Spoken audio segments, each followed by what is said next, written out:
പത്തനംതിട്ട റാന്നിയിൽ ശക്തമായ കാറ്റിലും മഴയിലും മരം കടപുഴകി വീണ് വീട് തകർന്നു. റാന്നി സ്വദേശി മനോജിന്റെ വീടാണ് തകർന്നത്.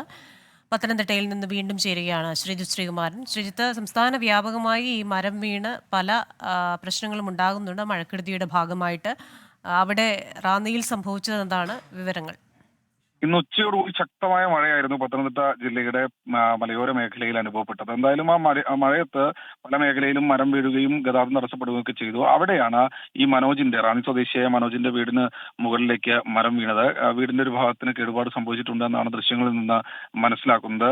എന്തായാലും ആ വീട്ടിൽ ആ സമയത്ത് ആളുകളുണ്ടായിരുന്നു. ആളുകളൊന്നും തന്നെ ആ പ്രദേശത്ത് ഈ മരം പൊട്ടി വീണ ഭാഗത്ത് ഉണ്ടാവാത്തത് കൊണ്ട് വലിയ ദുരന്തം ഒഴിവായി, ആർക്കും പരിക്കില്ല.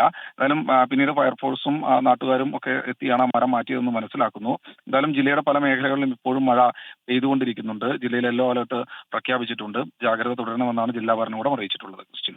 ശരി, ജാഗ്രത തുടരണമെന്ന് തന്നെയാണ് ജില്ലാ ഭരണകൂടം അറിയിച്ചിരിക്കുന്നത്. ശ്രീജിത്ത് ശ്രീകുമാരനാണ് വിവരങ്ങളുമായി പത്തനംതിട്ടയിൽ നിന്ന് ചേർന്നത്.